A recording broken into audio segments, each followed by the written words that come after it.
With the Nintendo Switch 2 rumors and speculation heating up, and the more that Nintendo shows off this new system to developers, you're going to get a lot of people talking about this system. You're going to get leaks, you're going to get rumors, you're going to get all sorts of things, many of it being untrue, a lot of it being true. But as someone who's been covering Nintendo now for well over a decade and has seen multiple different console launches, there's one major factor, or multiple factors, but there's always one major factor that ensures a platform is successful or not, especially when it comes to Nintendo. And we're going to break down what exactly that is, because I see a lot of imposters on the internet that want to clout chase and want to come up when they were wrong on the Nintendo Switch. They barely play the system at all. They don't know what makes the system tick. They don't even know why the Nintendo Switch was successful. That's why you have so many people here completely ignorant on what made Nintendo sell over 130 million units. But as someone who called the Nintendo Switch selling over 100 million units well before the system even launched, because of Nintendo combining their home console and portable and looking at the factors to why Nintendo systems sell in the first place, I can tell you right now, Nintendo's major factor is going to be something that they've employed in the past, but it's even going to be taken up to the next level here with the Nintendo Switch 2. Now, before we get into that, what's good, everyone? OJ here. Welcome back to another video. Please make sure you hit that like button, subscribe if you're someone new, and click that notification bell to get my videos first. Now let's go ahead and jump into these factors here, and then of course we're going to round out with the last thing, and that is super important when it comes down to it. It's things that I've said before in the past with the Nintendo Switch 2, and some things you guys should look out for when it comes to people talking about this system that don't know what they're talking about and were completely wrong with the Nintendo Switch. Now, innovation with the Joy-Con and fixing the issues at the same time. Drift, comfort, these are all things that are big factors with the next Nintendo Switch. What we need to see is that the Joy-Con has the Hall effect to where you're not going to get drifting, or it's going to be severely minimized to the people that completely don't treat their controllers right. There are people who treat their Joy-Cons completely perfect and they still get some drift. Now, I've been fortunate enough to where I have multiple Nintendo Switch systems and only one of my Joy-Cons drifted. That was my launch model Switch. I sent it into Nintendo, they fixed it, they sent it back, it was free of charge, and that was that. I have not had drift since then. My OLED doesn't drift, none of my version 2 Switch drifts, none of my Super Smash Bros. Switch drifts, none of that. But other people have had issues. Now, one thing that I do feel needs to be fixed is the comfort of it. It's just not ergonomic enough compared to other third-party Joy-Cons on the market. So I would feel it would be phenomenal and a big factor to the Nintendo Switch 2 success if they actually made those Joy-Cons put a little bit more time into making sure that they feel more comfortable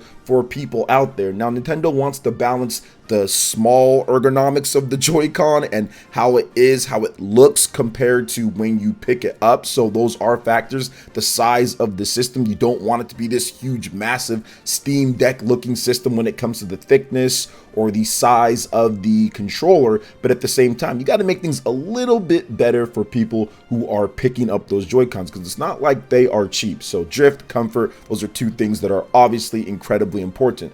Now, future-proofing the system a bit with Dlss. Now, we've heard about this before, but if you haven't, essentially Dlss is a way, exclusive technology with NVIDIA, in order to reduce the load and performance on the CPU and the GPU, get better performance out of weaker hardware, in addition to making it look better as well. So cleaning up the resolution to where it uses AI. Now, Dlss is something that, once again, it is exclusive in terms of how that works with NVIDIA, and a lot of the new technology that NVIDIA has worked on over the last number of years has the tensor cores and has the ability to do it. It's pretty much all but confirmed that Nintendo will have Dlss with their system based off the credible reporting from VGC and Eurogamer. And you have to once again realize that Eurogamer got exactly what the Nintendo Switch was, with the Tegra X1, with the Joy-Cons, with a portable system that also docks, turning it into a hybrid. These were all things that they got 100%. I'm almost positive here that Eurogamer would not be messing up on this when they reported that it's going to have DLSS, to where it's going to be able to run the Matrix Awakens, that tech demo that came out a number of years ago that was shown off on Xbox Series and on PlayStation 5, and apparently it looks even a bit better when it comes to just the look, or comparable. Not saying that the specs and the graphics are going to be in line with PlayStation 5 and Xbox Series, because it's not, but using this technology when it comes to DLSS, using more modern technology and new techniques, better SDKs, whatever the case is, in order to get things, in order to optimize for the platform that you're on, you can have a future-proofed hybrid system that's going to look fantastic. You're going to get phenomenal looking games, despite the specs not being up to where Xbox Series and PlayStation 5 are. You don't need that for a hybrid platform. People are completely fine with the Steam Deck. They're completely fine with a lot of these hybrid platforms that are stronger than the Nintendo Switch, but weaker than the PlayStation 5, and they don't have DLSS. They don't have that secret weapon that Nintendo has. So this is going to be able to get significantly higher performance than the Tegra X1, and you're going to get a system that, when it comes to Nintendo first-party games, they're going to look phenomenal. They're going to look the best that they've ever been. So that is incredibly important and a big factor in the Nintendo Switch 2 that a lot of content creators have been talking about, but some that are just trying to grift and get views or not are not talking about that. So let's go ahead and get into this next factor here. So I think that with the Nintendo Switch itself, building a more robust feature set within the hardware for more user flexibility, or more like the OS, the dashboard, the games, customizable themes, folders on the screen, voice chat messaging, these are all things that has been so hit and miss for Nintendo over the years. Sometimes they've had certain things, other times they haven't had other things. Sometimes they've said, okay, we've done this well, but they haven't really put everything all together. You know, with the Nintendo Switch, they had an app. People don't like stuff like that. So I don't mind an app when you're going to do it as a extracurricular thing. Heck, I use my PlayStation and the Xbox app all the time to let me know when downloads are done, to let me message people. It's way faster, way easier, but it should also be something that is additional. But I do think that pure integration of the smartphone when it comes to what you're doing with the system feature set, the OS, and building that pure integration with your app, that will get you very, very good results, in my opinion, in terms of user experience. So I think Nintendo should go in that way. And I think that having some of those features that people loved on the Nintendo 3DS, like those themes, the themes on the 3DS were awesome. You had music that played up whenever you booted up that theme. I think that would be really good. And they can sell those too. Nintendo can sell themes if they wanted to, and they can also have free themes that you unlock. I think that it could be a really cool thing that gets you a bit more personality with the system. Now, these are things that I personally probably don't care too much about. I bought the Super Smash Bros. Thing for my 3DS and called it a day and never switched it, but I do think that it would be nice. It's a factor, not a major factor, but it's a factor that people have talked about and Nintendo's done before in their previous hardware. I do think with the Nintendo Switch 2, they're going to reiterate on the OS and what they had going for the Nintendo Switch and build upon it. So I think this is a good opportunity to add a lot of those different things, like the customizable themes and the actual folders on the first screen that you see, not having to go all the way over to the right and then go into it from there. Now, this is the main crux of what I'm saying with this video. This is the biggest factor that I see content creators all the time ignore and skip, and I don't know how you can do that considering Nintendo's history, but we do have that out there. So let's just jump into it. I'm pretty sure all of you guys know. First party games. Now, the reason why I say that it's not everybody's saying this, because I've seen other videos from people talk about the Nintendo Switch 2 and saying that the reason why Switch was successful was because it was all third party, which that's not the case. Third party definitely helps out, but the first party development is the major factor. It is the major reason whether Nintendo's going to be successful or not. It's going to ride like 90% plus on their first party games. If the big new 3D Mario game is trash, they're going to have a problem. If they don't have an incredible new Mario Kart game, that's going to be a problem. If they don't have the big Smash Brothers game, that's going to be a problem. People are not going to buy this system to simply play ports that they already have available on PS4, PS5, Xbox Series, Xbox One, or PC. That has not been the reason why the Nintendo Switch has been successful, because there's just old ports. It's because they have the big first-party games, the hybrid nature of the system, and then you have the other games to kind of come in and fill in the gaps with the third-party development. So the big first-party games and exclusives are the biggest factor. Well, don't believe me? Let's talk about Sony Interactive Entertainment PlayStation President and CEO Jim Ryan and what he had to say recently on that. Quote, "We will do what we are doing now, which is become less reliant on third-party games and third-party royalties, and to make more first-party games.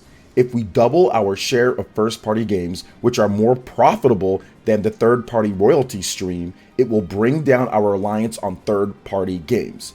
That is the single biggest thing and one of the main reasons why we are embarking on M&A.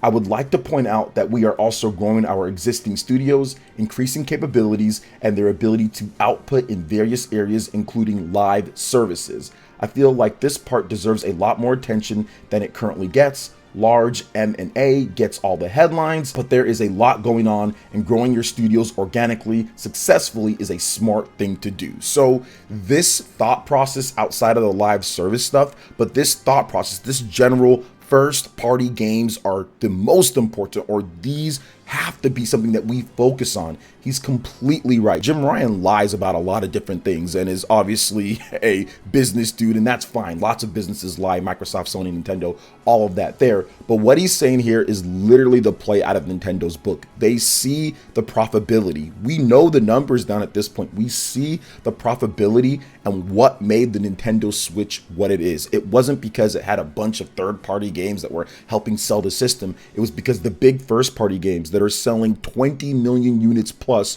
are attracting so many people to buy the hardware that they're having success and they're being profitable based off of all of those first party sales. That is incredibly important. Third party will fall in line. They will get there. They will get theirs. We always know that. The GTAs of the world, the Call of Duties of the world, well, I guess it's first party now, but it's multi-plat.